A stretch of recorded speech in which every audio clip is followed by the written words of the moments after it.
네,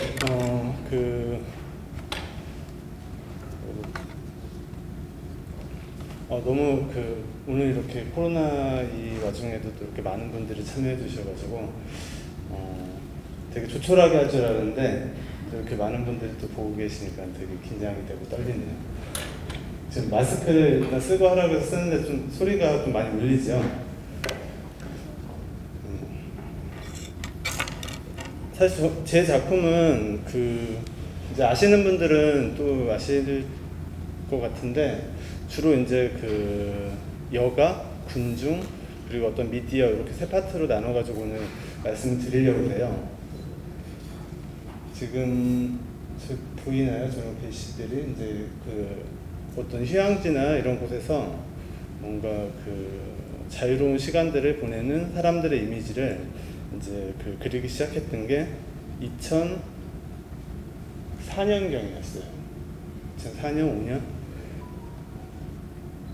그 당시가 이제 벌써 한 15년 이상 이렇게 지났는데, 생각해보면은 그때 2000년대 이제 초반부터 해서 우리나라에 약간 뭐 주 5일 근무제라든지 이런 걸 통해서 좀 여가 문화가 많이 바뀔 때였어요. 그 바뀌는 과정에서 제 삶도 좀 이렇게 많이 바뀌는 시기였었는데, 제가 사실 원래 아시는 분들은 아시겠지만 충남 청양이라는 곳에서 이제 어린 시절을 보냈었는데, 거기가 이제 완전 이제 산골이었었죠. 혹시 칠갑산이라고 아시나요? 거기서 학교까지 한 5km 정도 되는 거리였었는데, 그 거리를 이제 걸어서 통학을 했었죠. 그러다 이제 중학교쯤에 이제 서울로 올라왔을 때 제일 많이 보이는 게 이제 사람들의 풍경이었어요. 그 풍경들이 그 다음에 또 좀 인상적인 부분들이 있어서 이렇게 돌아다니다가 이제 많이 보이더라고요, 그런 모습들이. 근데 제가 저 당시에 살던 곳이 이제 홍익대학교 근처에 연남동 쪽에 이제 살고 있었는데, 어느 날부턴가 성산대교 쪽에 사람들이 한강시민공원 그리고 수영장에 많은 사람들이 모이기 시작을 했었습니다. 그 사람들이 갑자기 모이기 시작하는데, 이게 그냥 한 몇만 명이 운집을 해서 주말이 되면은 수영을 하고 공원에 모여있고 했었던 풍경들이 인상적으로 이제 보였었고, 그 장면들을 이제 그리기 시작을 했었죠. 그러면서 2006년, 7년도에 그래도 지금 많이들 그 당시에 보셨던 그림들, 이제 이런 작은 사람들을 큰 화면에 약간 부감법적인 시선으로 작업을 했었던 이 레스팅 플레이스 시리즈였어요.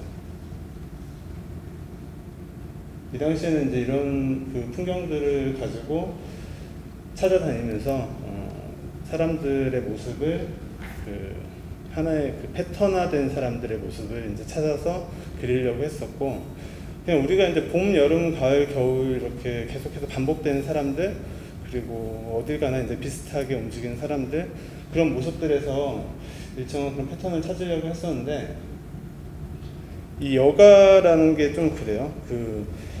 아까 여가 사회학이라는 걸 이렇게 이제 논문을 쓸 때 좀 이렇게 연구를 하면서 했던 거는, 그냥 여가라는 게 우리가 보면은 굉장히 사적인 취향, 어떤 주관적인 그런 선택에 의해서 만들어지는 이 여가 문화가 대량화되고 대중화되고 획일화되어 있는 그런 모습들에서 어떤 좀 시각적인 패턴을 찾을 수 있겠다 해가지고 만든 게 이 시리즈였습니다.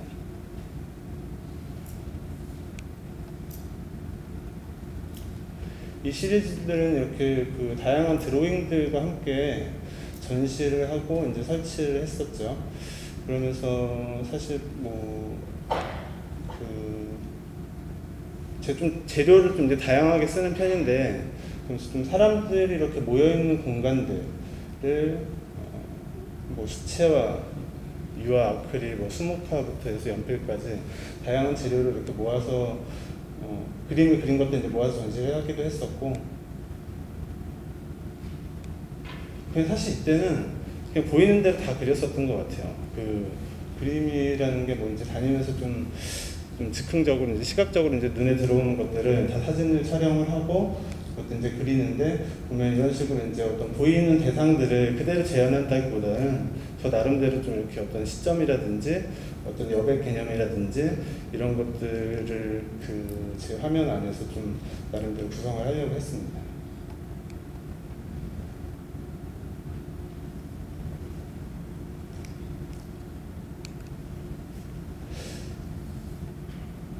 집에서 어느 날 분리수거 하잖아요. 분리수거 하는데 종이가 이제 종이를 버려야 되는데 종이가 이렇게 찢어져 있는데 뭐 쓸 수 있는 종이는 아니었어요. 근데 보니까는 얘가 뭔가 그림을 그리고 싶더라고요, 여기가. 그래서 이제 찢어진 부분은 모래가 되고 안 찢어진 부분은 이제 물이 되고 해서 그냥 만들었었던 이런 드로잉들이죠.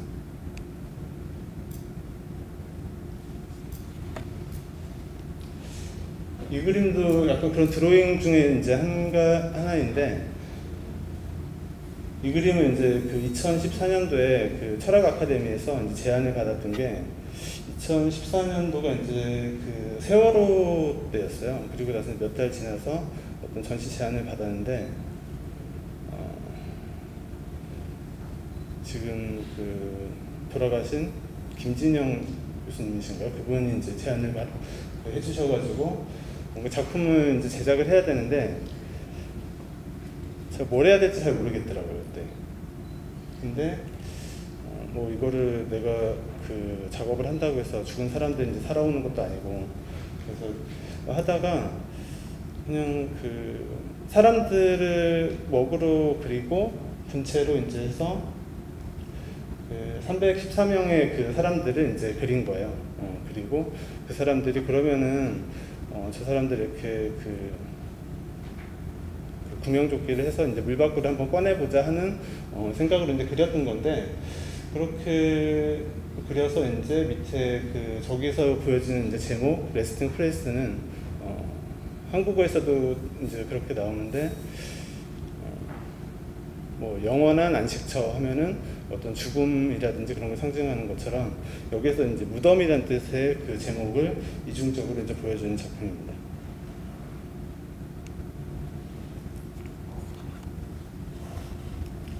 그 다음에 이제 시리즈를 했었던 것이 이런 컬러로 이루어진 그런 군중 시리즈였어요.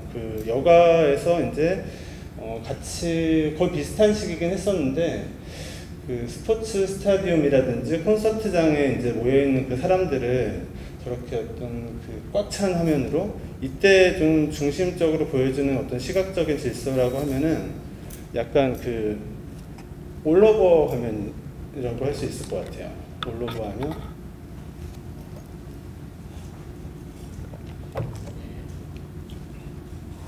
우리가 올로버 페인팅 하면 이제 보통 추상표현주의 이제 얘기를 하죠. 뭔가 우리 말로는 전면 균질 회화라고 하기도 하고, 뭔가 전체가 이제 균질한 평등한 구성으로 되어 있으면서도 화면 밖으로 이제 퍼져 나갈 것 같은 그런 느낌들의 추상화를 얘기하는데, 저는 비록 이제 구상적인 그림이긴 하지만 약간 저 모여있는 사람들을 저 나름대로 좀 그렇게 구성을 해서 왠지 한 사람 한 사람의 모습을 균등한 사이즈로 만들면서, 그리고 화면 밖으로도 이제 왠지 더 확장되어 나갈 것 같은 약간 그런 평등성과 약간 확장성의 개념으로 이제 이 올로버 스타일로 이제 이런 작업을 하기 시작을 했습니다. 마스크 잠깐 내리면 해야 되나요? 숨이 너무 많이.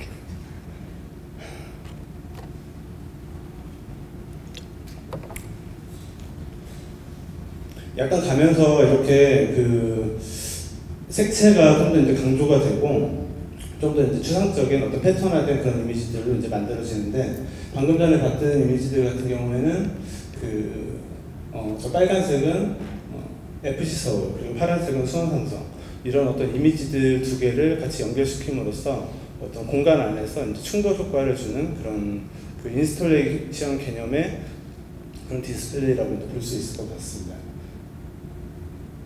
그리고 이런 돗자리 시리즈 같은 경우에는 제가 이제 관심을 갖는 부분들이 이제 좀 동양적인 그런 회화적 질서들에 대해서 이제 관심을 많이 갖고 있었어요. 그 중에 하나가 이제 첫 번째는 그 여백 개념이었었고, 두 번째는 이런 그 시점 개념이었었는데, 여백 개념은 아까 봤었던 그 바다 풍경처럼 그 흰 종이에 수영하는 사람들이 있으면은 뭐 주변에 바다가 그려지지 않아도 그냥 물로 표현이 되는 거고, 뭔가 그런 요소들이었다면은, 여기서 시점은 지금 이게 그 돗자리를 보면 위에서 내려다보는 시점으로 돼 있어요. 그리고 사람들 하나하나의 표현은 옆모습으로 돼 있고, 이런 표현들이 이제 그 우리 풍속화에서 이제 많이 나타나거든요. 저는 그런 요소들을 이용해서 그냥 계속 이렇게 확장시킬 수 있는 그런 이미지로 만들려고 실험을 했던 게 이 시리즈였습니다. 그리고 이 시리즈는 이제 점점 추상화돼서 나중에는 그냥 이렇게 좀 물감의 터치들이 더 드러나는 그런 그림으로 이제 표현이 됐었고, 그러면서도 이게 뭘 그린 건지 좀 이렇게 연상이 되시나요? 촛불 집회를 그린 거였어요. 근데 이제 촛불 집회를 이렇게 그렸고, 사실 이게 제가 촛불 집회만 그린 게 아니라 태극기 집회랑 이제 같이 그린 거였었거든요. 제가 사실 그 사진을 되게 많이 찍으러 다녀요. 항상 그 현장을 직접 방문을 해서 사진을 찍고 그 현장의 분위기를 이제 그리기 때문에 그림 그리는 시간보다 이제 사진을 찍는 시간이 더 많을 정도로 그렇게 많이 돌아다니곤 했었는데, 그 촛불 집회와 태극기 집회를 같이 그려서 이제 영훈미술관에서 작년에 전시를 했었습니다. 그렇게 해서 아까 그 레드 앤 블루, 빨간색하고 파란색의 그 풍경들이 있는 것처럼 뭔가 그 시각적으로 좀 그 대립되는 그런 모습들을 이제 보여주려고 한 장면이었습니다. 제가 몇 시에 시작했죠?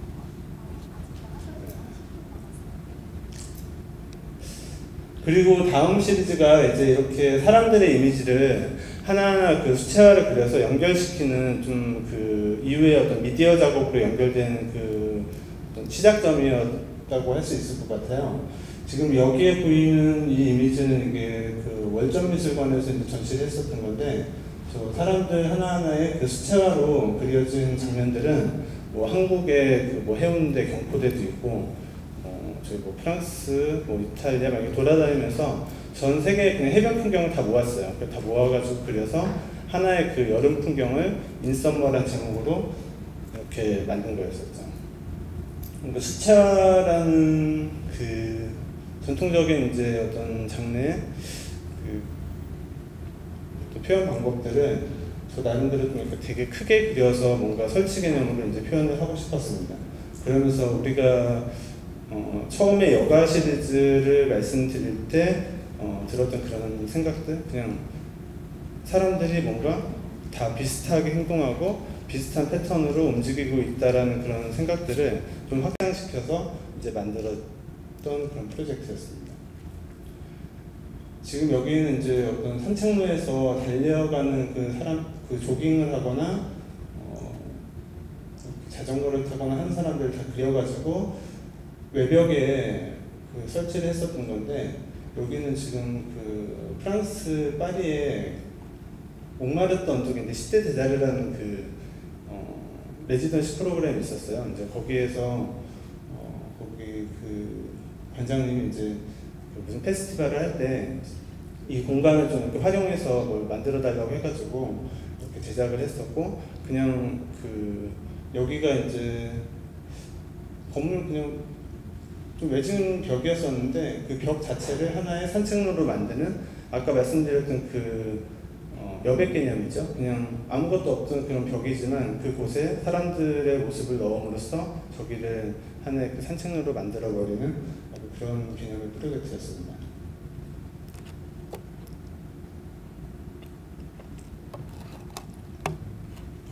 그 올림픽공원 그 소마미술관에 있는 아트펜스 작업을 이렇게 그 기존의 수채화를 이용해가지고 지금 여름 부분이 보이는데, 봄, 여름, 가을, 겨울을 다 연결해서 하나의 그 사계라는 이미지를 이제 저 나름대로 만들어 보려고 했었던 그런 프로젝트고요.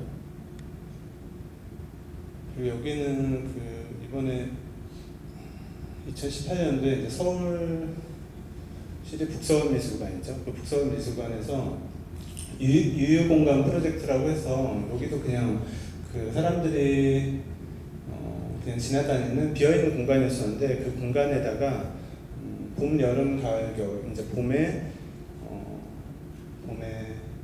공원, 그리고 여름에 수영장, 겨울에 스키장, 그리고 가을에 이제 등산하는 걸 이제 다 연결을 시켜서 그 사계라는 제목으로 이제 만들었었던 그런 프로젝트입니다. 프로세스는 되게 간단해서 이제 시트지에다가 그림을 직접 그려가지고 가서 이제 붙여서 설치만 하는 그런 장면의 그런 작품이었었고요. 그리고 아까 그 달리는 사람들의 이미지를 이 영상을 이제 많이들 보셨을 것 같은데 그 사람들의 이미지를 다 연결을 해가지고 하나하나의 그 모습들을 이제 패턴화된 애니메이션으로 제작을 했었던 작품입니다. 성공미술관에서 이제 이렇게 4개를 같이 연결을 해서 제작을 했었습니다.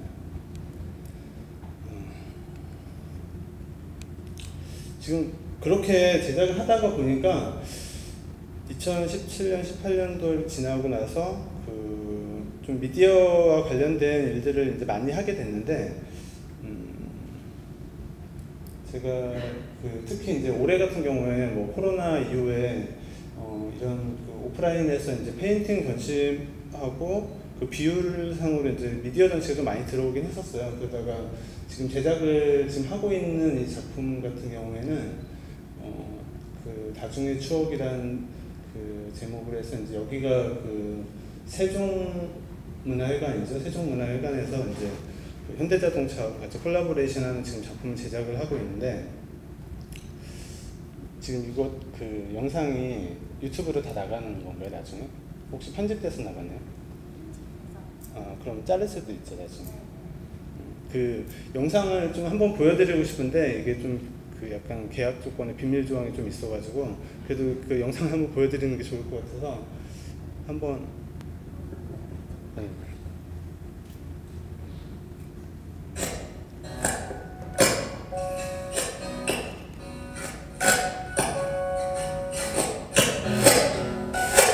한 3분 정도 되는데 이거 사운드가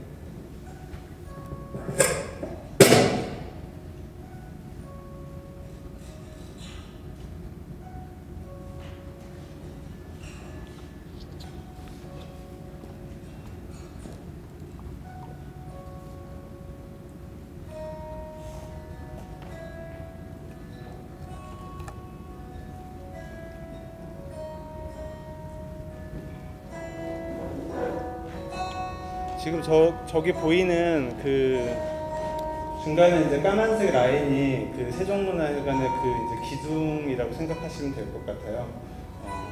그냥 뭐 전체적인 컨셉은 그냥 그 우리의 어떤 일상, 그 코로나 시기 이전의 그 일상들을 그림으로 보여주는데, 사실 지금 말씀드렸던 걸 이렇게 종합해 봐서 종합해 봤을 때 제가 그냥 생각하는 건 항상 중심에 그 회화가 있었던 것 같아요. 그림을 그리는 게 정말 그냥 그 자체가 목표였었다는 생각이 들어요. 제가 아까 그 청양에 살던 그 초등학교 5학년 때부터 이제 꿈이 이제 화가였었는데, 그 항상 어떻게 하면은 그림을 계속 그리면서 살 수 있을까, 그러면서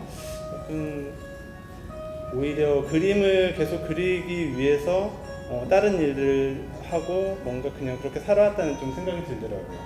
그래서 이번 세종문화회관에서는 그림 그리는 장면, 그리고 그림, 그리고 그 그림들이 실제 우리의 모습이 돼서 이제 나타남으로써 우리의 그 일상, 우리의 삶이 굉장히 아름다웠다는 것을 사람들한테 이제 보여주기 위한 그런 컨셉으로 이제 제작이 됩니다. 지금 들리는 이제 그 음악도 그 지욱이라는 그 기타리스트의 이제 사파이어라는 곡인데, 이 곡도 그냥 우리의 삶 하나하나가 굉장히 사파이어처럼 찬란했다, 약간 그런 의미로 이제 그 제작을 해서 지금 이게 다 가편집이고, 사실 여기에서 이제 촬영도 어느 정도 좀 다시 해서 만들어야 되는 그 영상이긴 합니다. 이런 식으로 저는 처음에 얘기했었던 그 여가 사회학이라는 그런 개념에서 나타나는 우리의 어떤 여가 문화, 그 삶의 패턴들, 그리고 거기서 또 연결시키려고 하는 어떤 다양한 사회학적인 부분들, 미디어적인 요소들, 그리고 예술과 비예술, 그리고 회화와 비회화, 뭐 다양한 것들을 이제 연결시키면서 만들어내려고 했었고요. 그러면 지금은 이제 이 예술이라는 게 결국에 그 우리 사회에 어떤 역할을 해야 되는지, 그리고 저는 그 저의 예술 작품들, 저의 그림을 통해서 그 역할을 어떻게 수행해 낼지에 대해서 계속 고민을 해가고 앞으로도 열심히 그림을 그리면서 살려고 생각 중입니다. 감사합니다.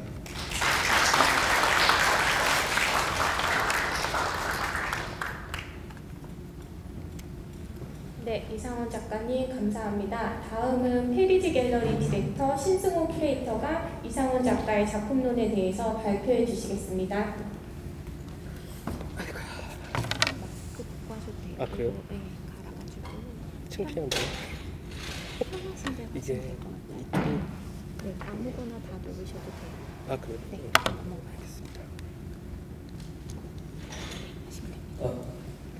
안녕하세요. 페리지 갤러리 신승호라고 합니다. 제가 이상원 작가 이 워크샵 컨택 전화를 받았을 때 사실 되게 고민했던 건 뭐냐면, 저는 이상원 작가랑 개인적으로도 친분이 좀 많이 있는 편이고 초기 작업부터 거의 같이 봐왔었고, 또 제가 일하던 공간에서 개인전도 같이 준비하면서 글도 한번 쓴 적이 있었고, 또 모 잡지에서 좀 간단한 에세이 같은 거 써달라고 해서 그런 글도 쓴 적이 있어서 이렇게 잘 아는 작가 글을 또 어떻게 쓸 수 있을까 되게 고민을 많이 했거든요. 근데 뭐 공교롭게도 그 코로나 시대, 언택트 시대에 이렇게 되면서 제가 최근에 이상원 작가 개인전을 보러 갔는데 왔던 관객분들이 대부분 했던 얘기가 저 시기로 다시 돌아가고 싶다? 저 때 정말 저렇게 놀았는데 지금은 저렇게 못한다? 그래서 지금은 할 수 없는 원래 일상의 어떤 그런 걸 굉장히 욕망하게끔 하는 그림이 됐더라고요. 작가의 의도는 사실 그런 게 아니었을 텐데 보는 관객들은 이제 그렇게 읽게 되더라고요. 제가 요즘 최근에 관심을 갖고 있는 것도 작품을 어떻게 읽는가에 대한 관심이 좀 많았어요, 사실. 그래서 관객들, 작품도 조금씩 변해가고 있지만 그 작업들이 계속 그런 똑같은 시각으로 읽혀야만 할까? 그리고 그게 과연 정답일까?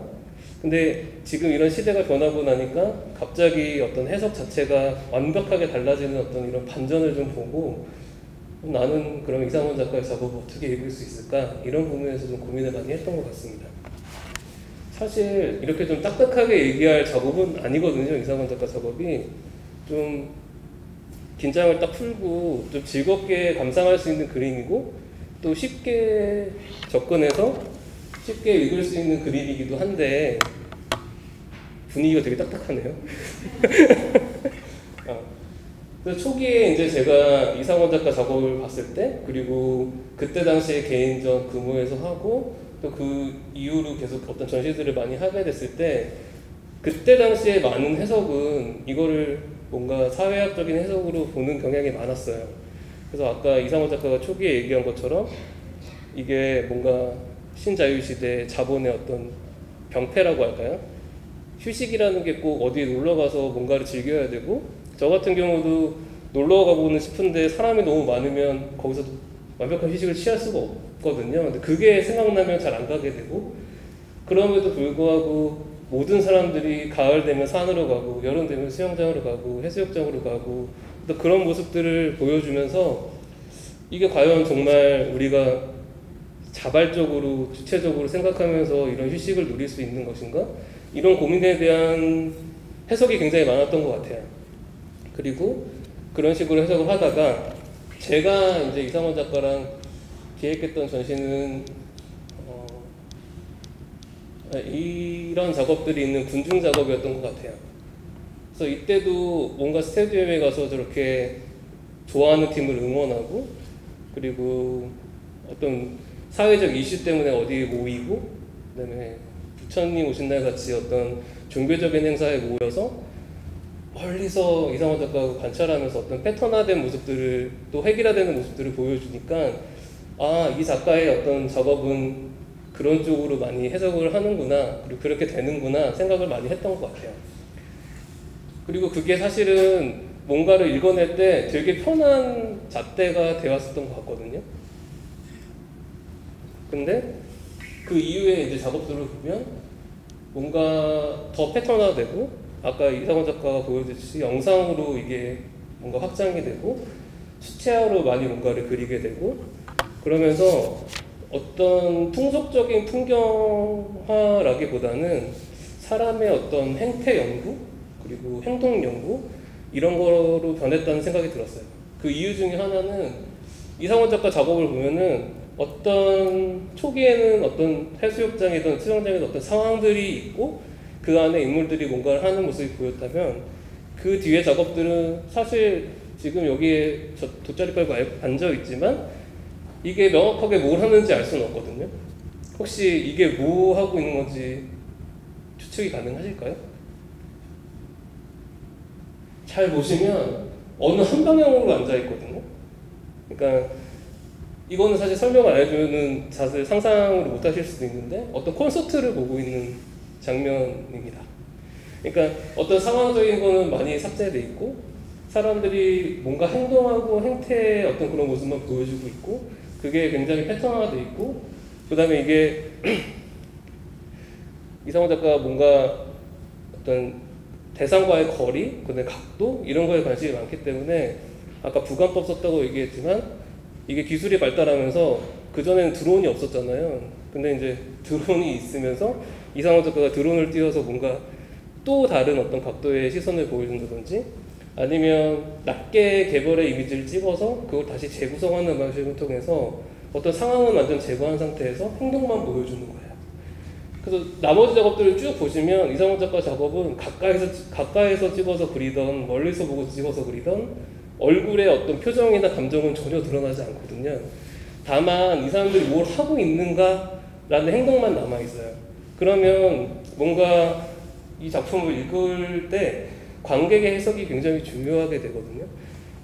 하나하나 그래서 이상원 작가 작업은 좀 뜯어보는 재미가 있는데, 다들 뭐 여기 보시면 보통 둘이 많거든요. 콘서트니까 가족 단위보다는 어떤 연인들이나 친구들끼리 가서 뭔가 얘기하고 뭐하고 그때 어떤 추억들이 있었겠죠.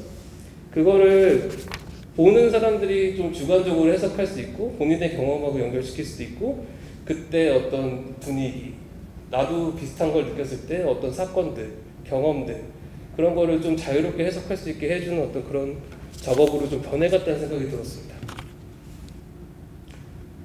그리고 이런 군중 작업 같은 경우도 처음에는 뭔가 모여가지고 동일한 행동을 하고 있는 모습을 보여줬다면, 최근에 이런 군중들 모습을 보면 오히려 더 추상화되고 색깔 하나하나의 어떤 질감, 울성, 그리고 그 색 하나하나를 좀 돋보이게 해주는 그런 군중을 많이 그리고, 그다음에 이게 사람일까 아니면 어디 풍경일까 헷갈릴 정도로 이제 이걸 뒤섞는데, 그것 또한 뭔가 예전에는 군중을 그릴 때 그런 획일화된 모습을 강조하려고 그런 걸 그렸다면, 지금은 그렇게 모여있는 사람들 안에서도 각자 개별의 개성이 있고, 그리고 각자 거기에 사연들이 있고, 그런 똑같은 목적으로 모였지만 각자의 상황이 다 다르고, 그거를 잊지 않고 본인들의 경험하고 연결해서 좀 더 넓은 해석을 하면 어떨까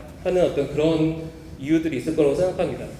왜냐하면 저도 사실 이상원 작가 계속 활동하는 걸 지켜보면서 좀 의아했던 건, 이 사람은 왜 이렇게 다양한 재료를 쓰고 다양한 방식으로 그림을 하고 자꾸 뭔가 확장을 해나가려고 하지? 이런 고민 저도 좀 같이 해봤었거든요. 근데 이유는 뭐냐면, 사실 우리나라에서 회화하는 작가들이 뭔가 이제 기금을 따고 어디 어떤 이런 프로그램에 들어가고 뭔가 자기 작업을 프레젠테이션 하고 이럴 때 항상 회화만 해가지고는 안 된다는 약간 강박들이 있으신 분들이 있어요. 그리고 지금도 젊은 작가들은 좀 마스크 좀 벗고 하겠습니다. 지금도 조금은 그런 어떤 행태들을 보이고 있거든요.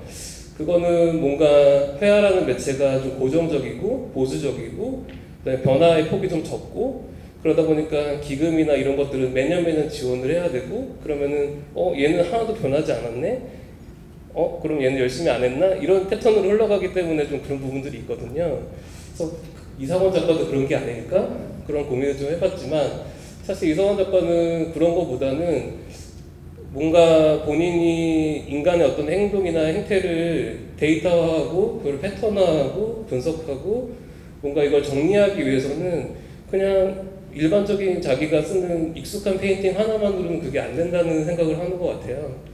그래서 좀 더 사람들이 보면서 쉽게 다가오고 그거를 좀 다양하게 자기 어떤 경험과 엮어서 해석할 수 있게 하려면 뭔가 자기의 직접적인 이야기나 서사 구조를 좀 빼고 이거를 좀 단순화시키고 자기가 좀 더 한 발 뒤에서 물러나서 이걸 사람들이 자기 스스로 재조합하면서 읽어낼 수 있는 어떤 틈을 만들어줘야 된다는 생각을 했던 것 같아요. 그 방법 중에 하나가 어떤 매체를 다양하게 쓰는 거 그리고 뭔가 직접적으로 작가가 전달하려는 메시지를 많이 제거하는 거 어떤 그런 부분으로 회화를 진행하고 있는 것 같습니다. 그래서 사실은 제가 글을 쓸 때도 그런 식으로 좀 많이 썼는데 이게 그렇다고 해서 또 이 시대가 지나가면 이상원 작가의 작업이 어떻게 읽혀질지는 저도 잘 모르겠지만 어쨌든 우리의 일상적인 어떤 삶을 계속 기록하는 것도 있으면서 그 한편으로는 우리가 정말 이 사회에서 어떻게 움직이고 있고 이걸 어떻게 활용하고 있고 이걸 어떻게 받아들이고 있는지에 대해서 같이 고민하고 또 관객들이 어떤 반응을 보이면 또 그거에 따라서 뭔가 작업들을 계속 해나가는데 또 하나의 흐름들이 생기고 그게 회화하는 작가로서 뭔가 좀 관객들하고 쉽게 소통하고 또 그걸 통해서 뭔가 뭐라 그럴까 좀 그림이 편해지고 자유로워진다고 할까요? 그런 부분을 좀 많이 추구하고 있는 것 같습니다. 네. 저는 다 얘기했습니다.